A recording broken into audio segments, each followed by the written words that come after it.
അസ്സലാമലൈക്കും. ഉമ്മ കിച്ചണിക്ക് എല്ലാ മക്കൾക്കും എല്ലാവർക്കും സ്വാഗതം. അപ്പോൾ നമ്മൾ നോമ്പൊക്കെ കഴിഞ്ഞ് പെരുന്നാളൊക്കെ കഴിഞ്ഞ് ഇപ്പോൾ 6-ാം നോമ്പ് നോക്കുന്നവർക്കൊക്കെ നോമ്പാക്കാരം. എനിക്ക് നോമ്പില്ല കേട്ടോ. അപ്പോൾ രാവിലെ ചായക്ക് വെച്ചിട്ടുണ്ട്. 2 പെൺകുട്ടികൾ വിരുന്ന് പോയിട്ടുണ്ട്. അപ്പോൾ ചെറിയ പെൺകുട്ടി മാത്രമേ ഉള്ളൂ. അപ്പം ഉമ്മ ഉണ്ടാക്കാൻ പോണത് രാവിലെ ഒരു സ്മൂത്തി കഴിക്കണം കേട്ടോ. അപ്പോൾ അതിന് ഒരു ഗ്ലാസ് പാലെടുക്കണം, ഒറ്റ ഗ്ലാസ് പാലെടുക്കണം. അസ്സലാമലൈക്കും. ഉമ്മ കിച്ചണിക്ക് എല്ലാവർക്കും സ്വാഗതം. എല്ലാവരും ഉമ്മാനെ സപ്പോർട്ട് ചെയ്യട്ടോ. നമ്മൾ ചായക്ക് ഇവിടെ വെച്ചിട്ടുണ്ട്, ചായ തിളച്ചിട്ടുണ്ട്. നോമ്പൊക്കെ കഴിഞ്ഞ് എല്ലാവർക്കും മക്കൾക്ക് സുഖമല്ലേ. ഒരു സ്മൂത്തി ഉണ്ടാക്കണം കേട്ടോ. അതിക്ക് ഒരു ഗ്ലാസ് പാൽ ഒഴിക്കുന്നുണ്ട്. ഇനി അതിക്ക്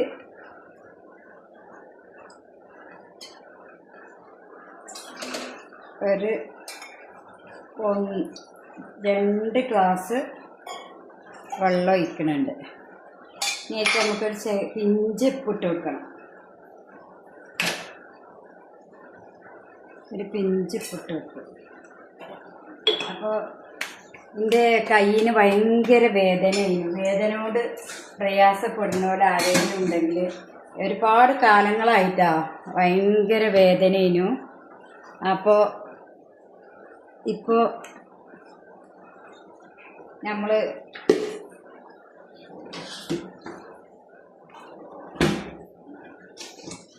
ചായ തിളച്ചിട്ടുണ്ട് കേട്ടോ. ആദ്യമായിട്ട് നമ്മൾ വീഡിയോ ഒക്കെ ചെയ്യുമ്പോൾ എന്തെങ്കിലുമൊക്കെ പോരായ്മകൾ ഉണ്ടാവും. അപ്പോൾ എല്ലാ മക്കളും ആ പോരായ്മകളൊക്കെ കണക്കിലെടുത്ത് എല്ലാവരും സപ്പോർട്ട് ചെയ്യുക. നമുക്ക് ചായ തിളച്ച് പൊടിയിട്ട് നോമ്പൊക്കെ കഴിഞ്ഞ് എല്ലാവരും ഡ്യൂട്ടിയും തുടങ്ങില്ലേ. രാവിലെ നീക്കുക, അടുക്കളയിൽ വരിക അല്ലേ. എന്ത് സുഖമായിരുന്നു. ഒരു മാസം എല്ലാവർക്കും എല്ലാം സുഖമല്ലായിരുന്നു. അപ്പം നമ്മൾ ചായയൊക്കെ തിളച്ചിട്ടുണ്ട്. അപ്പം നമുക്കിനി ചായ കുറേ നേരം തിളക്കാൻ പറ്റില്ല.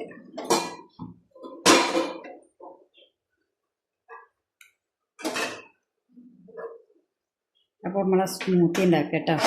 എൻ്റെ കയ്യിന് എത്രയോ കൊല്ലങ്ങളായിട്ട് വണ്ടിമന്ന് പോന്നിട്ട് ഭയങ്കര വേദനയായിരുന്നു. കുറേ മരുന്ന് പാണ്ടിക്കാട് നിന്നൊക്കെ കുറേ കഷായമൊക്കെ കുടിച്ച് കുറച്ചൊക്കെ ഒരു വേദന ഉണ്ടായിരുന്നു. എന്നാലും എല്ലാ പണിയൊന്നും എടുക്കാൻ കൈകൊണ്ട് കഴിയൂലായിരുന്നു. ഇപ്പോൾ അക്കിപ്പഞ്ചർ ചെയ്തിട്ട് കയ്യിന് വേദനയൊക്കെ നല്ല ആക്കണ്ട. അൽഹംദുലില്ലാഹ്. പാണ്ടിക്കാട്ടിൽ നിന്നാണ് ചെയ്യുന്നത്. അതിൻ്റെ ഒരു വീഡിയോ ഇൻഷാ അല്ലാഹ് ഞാൻ വിടണ്ട്.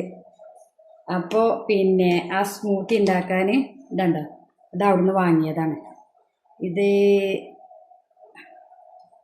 പ്രൈസ് എത്ര 500 രൂപ ഉണ്ട് കേട്ടോ അതിന്. പക്ഷേ ഇത് കുടിച്ച ക്ഷീണത്തിന് ഭയങ്കര ആക്കാണ്. നമ്മളെ ശരീരത്തിന് ഭയങ്കര ഹെൽത്തിയാണിത്. ഇതിലെന്തൊക്കെയാണ് കൂട്ടണമെന്ന് നമുക്കറിയില്ല. പക്ഷേ ശരീരത്തിന് നല്ല ഉന്മേഷമാണ്. അപ്പം ഇനി ഇത് ഇതിൽ ഈത്തപ്പായ ഇടുന്നവർക്ക് 3 ഈത്തപ്പായ ഇട്ട് കൊടുക്കാം കേട്ടോ. ഞാൻ പഞ്ചസാര അങ്ങനെ കഴിക്കലില്ല, തടി കുറയാൻ വേണ്ടിയിട്ട്. അപ്പോൾ ഒരുപാട് 83-ന്ന് ഞാൻ 75 അയക്കണം കേട്ടോ. അപ്പം ഇനി നോമ്പായിട്ട് നമുക്ക് തൂക്കി വെക്കണം. ഞാൻ 2 മണി ഉപ്പിട്ടിട്ട് സ്മൂത്തി ഇങ്ങനെ ഉണ്ടാക്കിയേക്കാം. ഈത്തപ്പായ ഇടേണ്ടവർക്ക് ഈത്തപ്പായ ഇടാം. ഇത് കൈ വെക്കാതെ അളക്കണം. നമ്മൾ റെഡിയായി കൊണ്ടിരിക്കണുണ്ട് കേട്ടോ. നമ്മൾ കോറൊക്കെ വിരകണ മാതിരി തന്നെയാണ് കുറുക്ക്. ഭയങ്കര ടേസ്റ്റാണ് കഴിക്കാൻ. അപ്പോൾ ഇത് കഴിക്കുമ്പോൾ രാവിലെ ചായയും കടിയും വേണമെന്നൊന്നുമില്ല. ഉച്ചക്ക് ചോറ് കഴിച്ചാൽ മതി. അപ്പോൾ എല്ലാ മക്കളും സപ്പോർട്ട് ചെയ്യുക കേട്ടോ. നോമ്പൊക്കെ കഴിഞ്ഞ് പെരുന്നാളൊക്കെ കഴിഞ്ഞ് എല്ലാവർക്കും സുഖമല്ലേ. അപ്പോൾ നമ്മൾ സ്മൂത്തി ഇവിടെ റെഡി ആയിട്ടുണ്ട് കേട്ടോ. ഇനി നമുക്ക് രാവിലേക്ക് കടി പുട്ടാണ്. അപ്പോൾ നമ്മളെ കുട്ടി, ചെറിയ കുട്ടി പുട്ടിനൊക്കെ കുഴക്കണുണ്ട്. അവൾ പഠിക്കുകയാണ്, ചെറിയ കുട്ടി.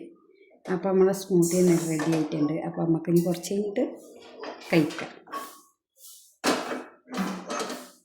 അപ്പോൾ ഇൻഷാ അല്ലാഹ് എല്ലാവരും പോയി നോക്കുക. വേദന എല്ലാവരൊക്കെ വേദന 5-8 കൊല്ലം പഴക്കമുള്ള വേദനയൊക്കെ ഇപ്പം മാറിയിട്ടാണ്. അപ്പോൾ എല്ലാ മക്കളും പോയി നോക്കുക. സ്മൂത്തിയാണ് കേട്ടോ. ഇന്നത്തെ ഭക്ഷണം രാവിലത്തേതാണ്. അപ്പോൾ ഈ സ്മൂത്തി കുടിച്ചാൽ നല്ല സുഖമാണ്. അപ്പോൾ എല്ലാ മക്കളും സപ്പോർട്ട് ചെയ്യുക.